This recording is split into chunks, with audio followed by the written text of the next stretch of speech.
যদি কোনো নারীর স্বামী মারা যায় তাহলে তার কি এই কানের বা মালা বা টিপ এগুলো খুলে ফেলতে হবে, তাৎক্ষণিক খুলে ফেলতে হবে, জোর করে খুলে দিতে হবে, এটা হিন্দুদের রীতি।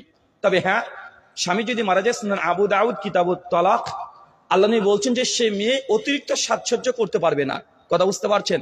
এখন দেখছে যে স্বামী যখন মারা গিয়েছিল সেই সময় মেয়েটার শরীরে একটা সুন্দর বড় নেকলেস ছিল, এটা স্বামীকে কবর দিয়ে এসে মানুষ আসবে, ও তখন খুলে ফেলবে, সে এক্ষুনি খুলে ফেলতে হবে, খবর শুনে জোর করে তার শাখা পলা ভেঙে ফেলতে হবে, সিঁদুরকে মুছে দেয়। এটা হচ্ছে অমুসলিমদের কৃষ্টি কালচার, মুসলমানদের না। হ্যাঁ, এই মেয়েটি 4 মাস 10 দিন ইদ্যত পিরিয়ড পর্যন্ত মেয়েটা অতিরিক্ত সাজসজ্জা করতে পারবে না।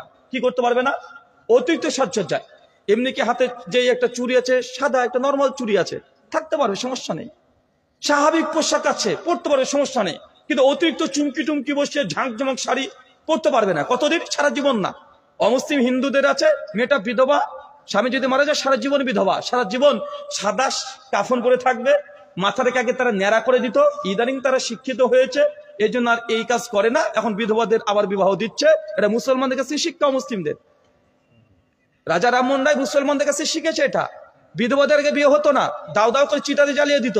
এই শিক্ষা ভারতবর্ষের হিন্দু নারীরা বেঁচে গেছে ইসলাম আসার কারণে। কারণ ইসলাম সমগ্র মানুষ জাতির জন্য শান্তি নিয়ে আসে, নারীদেরকে বাঁচিয়ে দিয়েছে। শুকরান।